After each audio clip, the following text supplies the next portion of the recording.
What's up, everyone? It's Dave Stone with another exciting episode of Develop Awesome Skills, where I'm committed to providing inspirational and practical ways to transform your life and the world around you by planting fruit and medicinal trees. And actually today I'm going to be talking about a native Arizona desert tree that is a fruit tree, actually.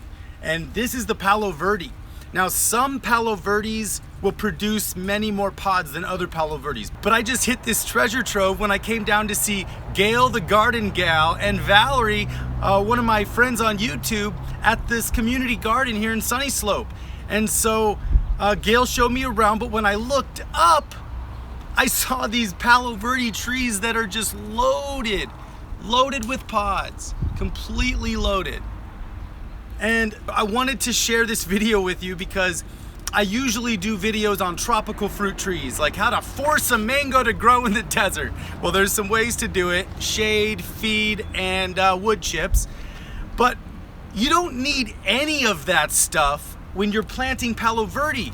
All you need is to plant it in the ground and wait.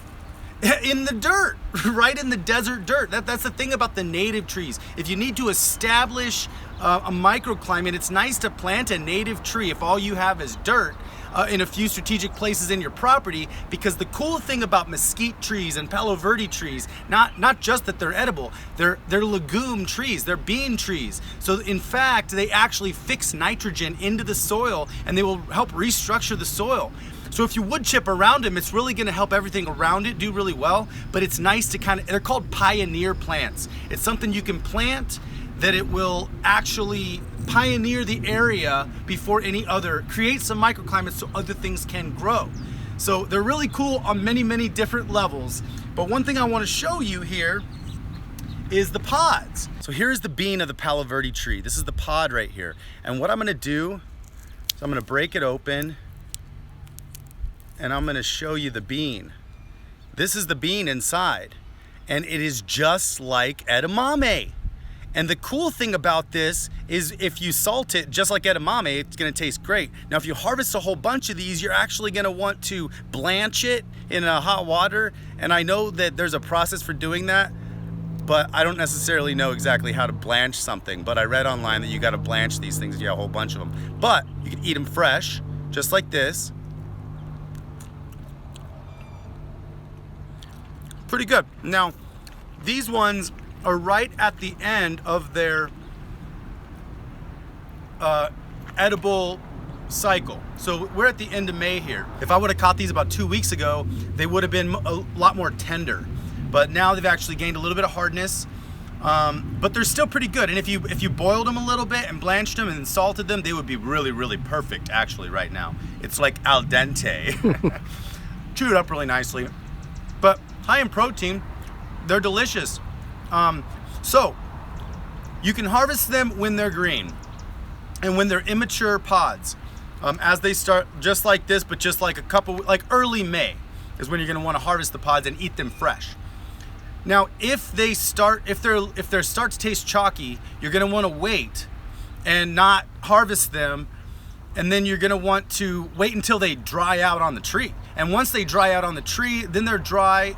And then what you do is you pick the dry ones. Here's a dry one here. So you take the dry ones and then you crack them open, and you soak these seeds here, and you will get sprouted Palo Verde seeds. And when they sprout, you can eat them, but they're too hard to eat right now. So there's different ways to handle these processes, and other people know that stuff better than me, but all I really know is the easy way to do it, and that's when you see the pods on the tree, try to eat it and see what happens, because it's a Palo Verde. Well, not on every tree, but if you can identify it as a Palo Verde tree, and they're super easy to identify in the desert because they actually have green bark. This is a Palo Verde tree with Christmas lights on it, but see, it's green. The bark is green, and it stays green big. So you can see up when you look at the canopy here, but it's a green bark tree. Very, very hardy desert tree. And the thing about Palo Verde is they have thorns, you know, like other desert trees. They need to be hardy and strong. They have very, very small leaves, but a lot of them. So they are amazing solar collectors. You could see how few leaves this tree has on it because it has so many pods. This grows similar, in fact, to a moringa. You will get more leaves on a moringa tree if it doesn't have a lot of pods. But if you have a tree that produces a lot of pods, you're gonna get less leaves on your tree. The other thing is, when you're harvesting the dry pods, what you're gonna wanna do is you're gonna wanna put a tarp on the ground under the tree and just start knocking off all the dry pods and let them fall on the tarp, and then you can collect them. Just make sure that you don't use any pods that fall on the ground. Make sure that you kind of keep it a little bit sanitary when you're doing that. And then also harvest your dry pods before the first rain in the desert. And that's important for both mesquite pods and Palo Verde pods, because there's a fungus that gets activated after the first rain of the season, and you don't want to consume the pods after that. I hope you guys learned a little bit about Palo Verdes and the edible desert edamame, because I am so excited about this tree. I do have a few Palo Verdes growing, but when you grow a Palo Verde from seed, you don't know if you're gonna get the same tree that it came from.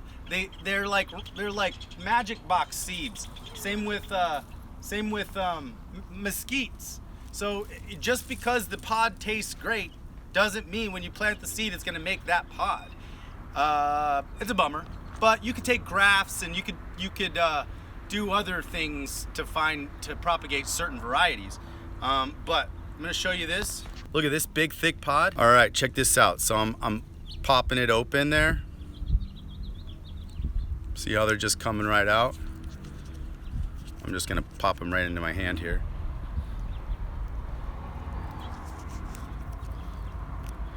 Oops. So that's the pod skin, and that's perfect for the compost or throw it on the ground. I'm not part of your system. I'm an adult. I eat tree seeds. I promise I'm an adult. Oh, these ones are good. These ones are sweet. So when they're sweet, perfect time to eat them. I'm gonna harvest a little bag of these pods. I'm gonna go figure out how to blanch these suckers, which you guys should do the same thing too. It's go out in the desert, take a hike, find a Palo Verde tree, fill up a bag, see what happens. Taste the seed first, see if you wanna harvest it. Good stuff. All right, well, thank you guys so much for watching this video. I really appreciate it. If you like this video, give me a big green thumbs up. Share this video with the world so people that know when they're in the desert, if you ever get hungry and it's in May, you can eat these seed pods. And comment below if you've ever eaten a Palo Verde seed pod, and give me some other things to do with them. Tell me the nutritional facts. Are they really healthy for you? I don't know all that kind of stuff. So let me know, comment below if you know all that kind of stuff, because I'd really love to learn a little bit more about this. I just want to make you guys excited about edible trees in the desert that you don't even have to water. So it's an amazing, amazing thing. Next to moringa, super cool. I love trees. And I really want to say thank you so much to my Patreon supporters. Thank you guys so much for supporting me. If you guys do want to support me on Patreon, go to patreon.com/developawesomeskills, and you can help me plant more trees, because Patreon is just a place where you can support your favorite artists and allow them to do more of what they do. And what I do is plant trees. Plus, the cool thing is, if you do become a Patreon, you will get your name at the end of these videos in the credits. And it's always, I'm gonna use this joke again because I've used it quite a few times, but you're gonna get to see your name on the little screen. Anyways, I make myself laugh. I mean, if you guys didn't laugh, that's totally fine, but I'm okay with me making myself laugh, and I hope you guys laugh too. Anyways, thank you guys so much for watching this video, and until next time, develop awesome skills. Love y'all.